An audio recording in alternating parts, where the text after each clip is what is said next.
Hello people! Kaninang madaling araw dumating na yung mga amo, mga bandang alas 4:30 mag-alas 5 ng umaga. Late na silang nagising pero nag-message yung amo ko na cook anything daw pero hindi pasta. Kasi naman puro sila pasta doon. At dahil dyan, ay nilutuan ko yung aming dalagang alaga nitong eggplant fata since favorite nito ng amo kong babae. Silang dalawa. So nag-fry na ako ng eggplant dyan tapos nagluto na ako ng ground beef. Yung ground beef, paminta lang yun at asin. Tapos niluto ko lang until maiga siya. Tapos ito naman yung sauce, tomato paste lang yan, water, asin, paminta.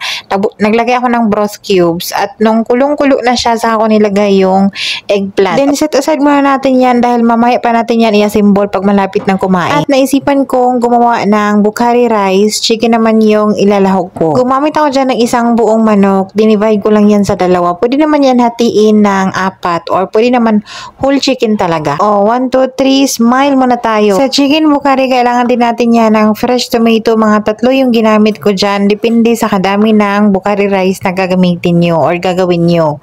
So, gumamit ako dyan ng 3 medium size lang na kamatis. E-blend natin yan para hindi mahirapan si blender. Nag-add ako dyan ng tubig. At kailangan din natin ng carrots. Pwede shredded, pwede din hiwain lang ng julienne cut. Ay naiwan dun sa Barcelona kasama yung amo kong lalaki. Doon muna sila dahil meron pang appointment yung bata sa ospital. Doon kasi siya nagpa-treatment at hindi pa tapos. Siguro mga susunod na araw or bukas hindi natin alam kung kailan. Tentative pa yun daw yung schedule. At ito na nga, magluto na tayo ng bukhari rice. Sa bukhari rice, nagpainit tayo ng mantika at magisa tayo ng carrots, yung ginadgad natin kanina. Again, pwede yan hiwain sa gusto nyong hiwa. And then, may kasama yung sibib or pasas. Sibib kasi yan sa Arabic. So, magisa tayo ng pasas dyan. It's either black or yellow na pasas. Depende sa inyo.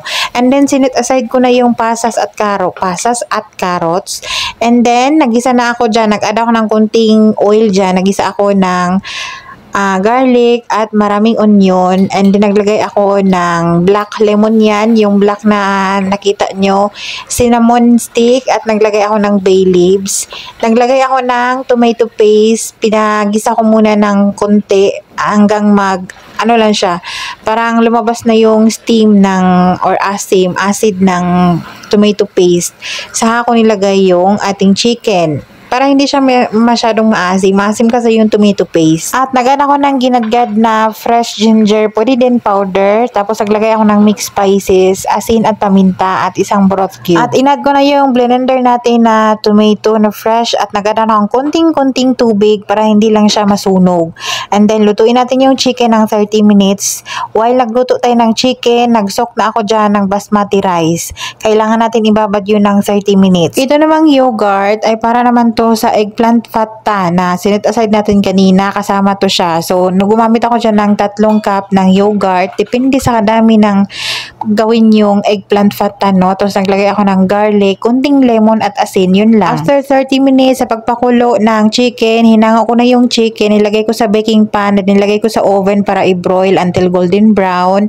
And then, nag-add ako ng tubig, enough para maluto yung ating kanin na basmati rice na sino kanina. Nag-add ako dyan ng butter, asin at paminta. Titikman natin syempre bago maiga yung tubig. And then ito namang uling, gagamitin natin yan later. Sa chicken naman guys, kung wala kayong oven, pwede naman yan sa air fryer. Basta ganyan lang yung itsura niya, pwede na yan. Kung wala pa talagang air fryer, pwede naman yan i-deep fry nyo, prito nyo. Nung naiga na yung rice dyan, ay hinango ko na yung chicken from oven and then nilagay ko sa top. Tapos yung sinet aside natin na pasas or raisins at yung carrots, nilagay din natin yan sa top ng rice. Sa isang maliit na mangkok or kung anong available nyo dyan na pwedeng paglagyan ng oil, nilagay ko din sa top. Tapos yung pinabaga natin na uling kanina ay nilagay ko na doon sa merong oil. Then tinakpan ng foil, pwede naman walang foil. Tinakpan ko agad siya para doon lang sa loob yung smoke ng baga na uling. para mag-add yan siya ng smoky flavor ng ating Bukhari rice. Itong mga food na to, like mga kabsa, magluba, or kung ano yung rice na dish dito sa Saudi, kailangan talaga ay estimated mo yung oras ng kain ng mga amo para fresh pa talaga at init pa, hindi na lang iinit-initin bago kakain. Masarap talaga yan pagka hanguin mo na yan siya sa lutuan, tapos serve agad. So, kailangan naka-estimate yung oras mo dyan para mag-serve na agad pag maluto. Ganyan ako pagka mag-serve na ng Bukhari rice, para lang din yan siyang kabsa.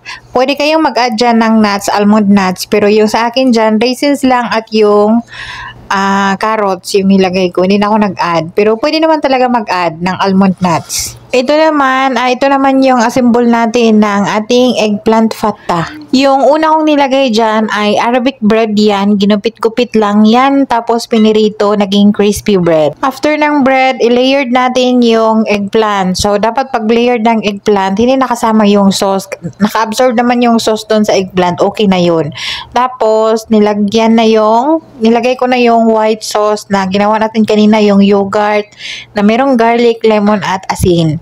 Tapos, nag-top ako dyan ng ground beef, yung niluto natin kanina, kunti lang. Tapos, yung almond nuts at snowbird nuts or pine nuts.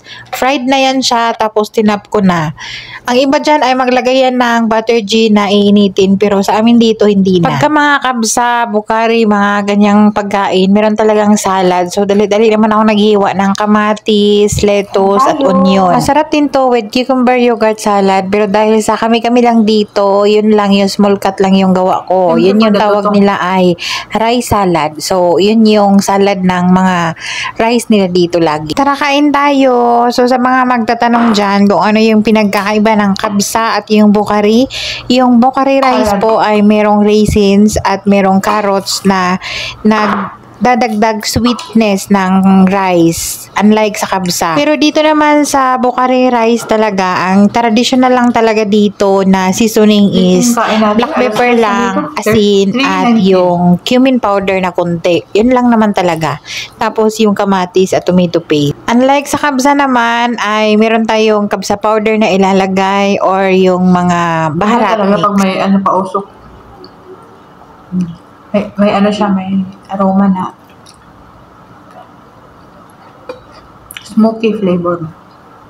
Ano yun? Inano mo muna? Sinindihan mo yun? Saka nilagyan mantika? Paano ako dahil nisindihan? Pinabaga. Kasi nilublob dun sa may mantika. Saka tinakpan. Mabilis na tinakpan. Hindi parang ano? Wala kasi hindi lang nabumpot. Pwede sana talaga yun.